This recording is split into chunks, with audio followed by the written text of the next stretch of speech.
$25 million in was on Caitlin Clark's table. A record-breaking Nike contract is awaiting approval. Basketball superstar is about to sign a Nike endorsement deal worth $28 million. It would have been the simplest choice for the majority of rookies. However, Caitlin Clark had no interest in creating history by herself. She reportedly begged Nike for something surprising before agreeing to the biggest endorsement deal ever given to a female basketball player. A chance for Sophie Cunningham to be part of the journey.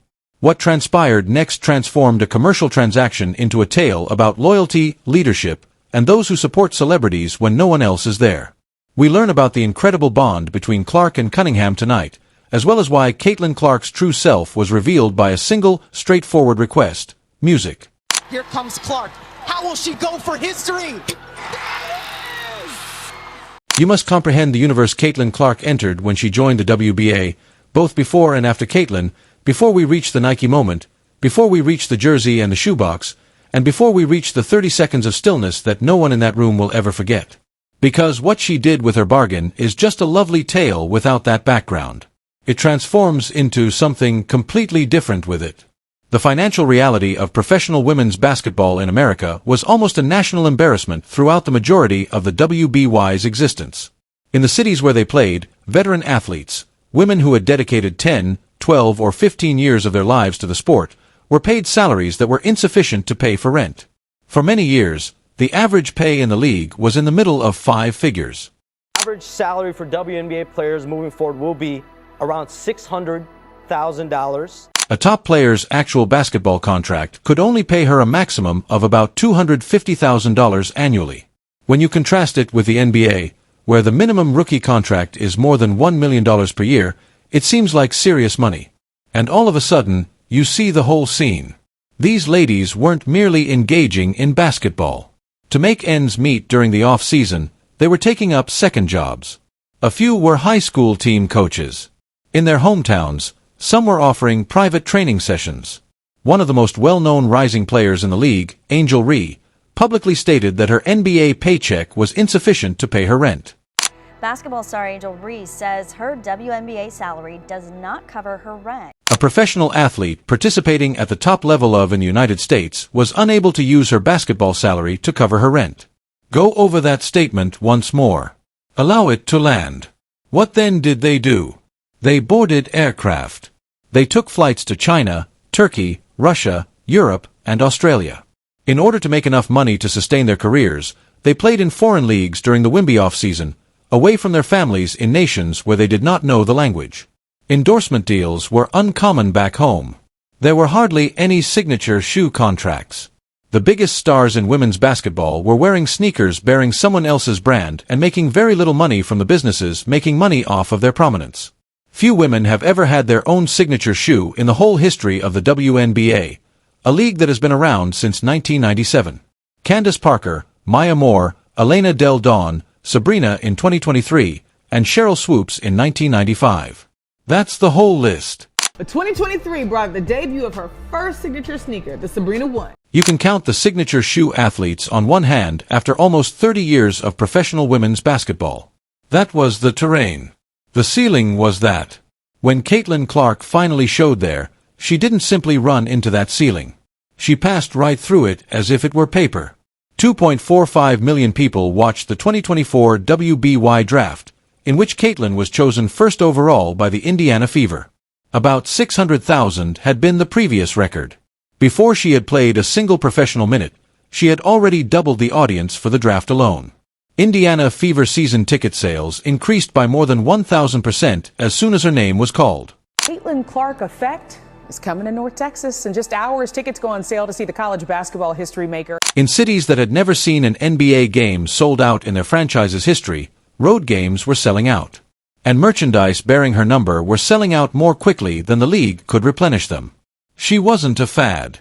She wasn't a passing craze that would disappear in 3 months. All of the data from that first season led to the same indisputable conclusion. American women's professional basketball underwent a structural change thanks to Caitlin Clark. And the companies with the real money, the ones paying attention, were ready to take action. The Nike contract, which broke every record, struck with the kind of force that causes the entire industry to pause and reevaluate. $25 million over 8 years. Caitlin Clark is reportedly set to sign with Nike. Now, according to the Wall Street Journal, that deal is worth $28 million over 8 years. An NBA record was broken, but it was completely destroyed by a signature shoe agreement. Sabrina Ionescu's deal with Nike, which was reportedly in the seven-figure area over several years, served as the prior benchmark. Not only was Caitlin's deal greater, but it was much larger. NBA veterans were discreetly performing a double-take as they calculated their own early endorsement payouts. Furthermore, the number wasn't a coincidence. It wasn't a gesture. The market was being honest about what Caitlin Clark had already accomplished in less than a complete professional season for women's basketball. However, while discussing this statistic, people occasionally overlook this. Caitlin Clark was not signed by Nike because of kindness. Because they intended to make a significant contribution to women's music sports, they did not sign her. Because of the compelling and indisputable commercial reason, they signed her. Every arena she entered sold out weeks ahead of schedule.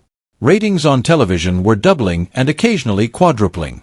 The much-anticipated WNBA season driven by the record ratings for women's college basketball. She was attracting a whole new generation of fans to the sport when her name was added to the calendar. Many of them were young ladies and women who had never in their life watched a single WNBA game. Nike wasn't placing a wager on a player. Nike was placing a wager on change. They were placing a wager that the woman they were signing would completely alter women's basketball's commercial ceiling. And that wager was right, as we now know. Take a moment to consider what that truly means. 2.45 million people watched the 2026 WNBA draft. About 600,000 was the previous record. She didn't push the figure higher. Before she had played a single professional minute, she doubled it by 4. From the instant her name was called, Indiana Fever season ticket sales increased by more than 1,000% weeks before the fever struck. Road arenas in cities that had never before sold out a WNBA game were doing so. The quantity of stuff was unprecedented. In real time, the television contracts were being renegotiated. Every indicator the league monitored was speeding and going in a single direction. After considering all of the information, Nike made the only logical music business choice. This is the summit for the majority of athletes. This is the time when everything you have worked for since you were a young child, shooting by yourself in a gym somewhere, eventually shows up as a contract number. It is signed by you. The press tour is done by you. You allowed Nike to use your image to create for the commercial. Additionally, you ride the wave for as long as it lasts. No one would have questioned it. Nobody would have anticipated anything more from a player who was still considered a beginner in terms of. Oh, Caitlin Clark, rookie on rookie crime right there in Mule's face. She was still getting to know the league, and every night she was subjected to punishment from players who felt she ought to be demoted before she became too at ease. Unlike other athletes, Caitlin Clark is unique. She has never been. As soon as the contract's ink dried, she began to consider what she would do with it, something that no one in the room had anticipated. The executives believed they understood what was about to happen. The reporters believed they knew what was about to happen. The whole thing had been planned with a particular conclusion in mind. They were all unaware that Caitlin had spent the weeks leading up to that evening having private discussions that would drastically alter the evening's conclusion. She had brought something unique to the negotiation, a second desire, a condition, a name. And to their great credit, Nike had agreed. Everything that followed was altered by that one word. The Nike event was intended to be a controlled experience from the moment the room fell silent. Pre-mapped camera settings, a printed guest list, and backstage talking points. Caitlin's journey from a half-empty gymnasium in Des Moines, Iowa, where she was already drawing audiences as a teenager, to her legendary run at the University of Iowa and the terrible beauty of her rookie NBA season, is chronicled in this short video. Congratulations, Caitlin. You are the 2024 Kia WNBA Rookie of... Nothing was softened by the film. It depicted the hard fouls, the cheap shots, the talking heads who claimed she was overhyped, the internet pylons, and the weariness of bearing the expectations of a whole league before she had properly mastered the playbook for her own squad. It then revealed the opposite side. The sold-out crowds encircling city blocks, the buzzer beers that shook venues, the young ladies in the stands wearing her jersey, watching her play with their jaws wide, unable to take their eyes off her. A Nike official entered the stage with the gold-stitched jersey as the movie came to a finish and the lights came back on. The space slanted forward. Phones were introduced. Everyone had been waiting for this moment. The image that, by dawn, would appear on every sports website the jersey was taken by Caitlin. She grasped it. She stared at it for a beat longer than anyone in the room had anticipated. Then she turned away from the CEO and away from the cameras. She turned to face Sophie Cunningham, who was standing close by, assuming she was there to offer moral support. Perhaps a background picture, a complimentary appetizer, and, at most, a glass of sparkling water. Caitlin said in a steady tone. Each word had weight. She claimed that although people discuss the plays she creates, Sophie creates the plays that are never seen. Sophie Cunningham does such a great job of drawing two, and because Mitchell sprint. There was no applause in the room. There was no cheering in the room. Nobody realized what was really happening, so the room became silent. A sleek black display cabinet then rolled onto the stage. Reaching inside, Caitlin took out a personalized shoebox. She didn't hold it in a position. She avoided turning it in the direction of the cameras. With a clear, purposeful intention, she walked it straight to Sophie and put it in her hands. Sophie cracked it open. There was a pair of personalized, player-only trainers inside. A statement that summed up Sophie's whole performing character was hand-stitched into full Indiana Fever colors. Never give up. Sophie grinned as she ran her fingers over the stitching, thinking it was a lovely memento amongst colleagues. Then she noticed a folded page behind the tissue paper. The smile transformed into something else as she gently unfolded it. When you realize that your life has suddenly transformed in a way for which you were unprepared, something takes over your face. It was an agreement. Sophie's contract, not Caitlin's. Caitlin obtained a totally different Nike endorsement arrangement in exchange for signing her own contract. All breaking right now at noon, Caitlin Clark is expected to continue her association with Nike. Caitlin Clark had sat across a table with Nike officials behind closed doors, weeks before anyone in that room knew it existed. She had made it clear to them that she would not sign her contract unless her teammate accompanied her, and Nike had agreed. For about 30 seconds, Sophie remained silent while holding the package and the contract. Those who were present that evening have described that silence as the point at which everyone in the room realized what they had just seen. It was not the polished corporate applause of a new introduction that finally broke through. It was the sound a room makes when it realizes that the music was only a portion of something that will be discussed long after everyone has forgotten what they had for supper that evening. Why was Sophie Cunningham selected? You may be asking a straightforward question right now if you weren't paying close attention to Indiana Fever basketball during Caitlin's first season. Why, Sophie? Why did Sophie Cunningham receive the contract, the sneakers, and the stage moment out of all the teammates on the roster? This story's weight stems from the response to that question. Because Caitlin Clark's physical survival during her freshman year is mostly due to Sophie Cunningham. Caitlin had a bullseye on her back from the first game she played in the WNBA. Not the kind of aim that results from talent or being selected first overall. The kind that comes with being too noticeable, too well-liked, and too disruptive to a league that was ill-prepared for the tremendous upheaval her entrance brought about. She was constantly being fouled. Referees ignored a hand check that ought to have been called. Extra elbows, extra force, and extra intent were being used to set screens against her. Contact was occurring later and at a higher level than allowed by the rulebook. Kennedy Carter's harsh foul early in the season made headlines around the country. The Sky's Kennedy Carter hitting a shot, then heading over to Clark and shoulder checking her. However, that was only the most prominent instance of music in a year-long pattern. The referees were not always reliable. The league acted in a reactive manner. And it was evident what several teams were trying to convey on the floor. Make it difficult for her. Make it tangible. Check to see if she eventually gives in to the pressure. Sophie Cunningham responded to that message with a particular piece of music. She started doing the work that never appears anywhere in a box score. By putting her own body in touch, she was making it very evident to every team in the league that taking cheap shots on her colleague would have repercussions. When rival players approached Caitlin with malicious intent, she was walking straight into their faces. Players were hesitant to run Caitlyn off a screen with their elbows up because she was the enforcer and the unwritten insurance policy. Sophie was present to ensure that a blatant foul did not occur again each time it went uncalled and the officials ignored it. Sophie intervened between Caitlyn and the next piece of music in every altercation that erupted on the floor. The cameras weren't the reason she did this.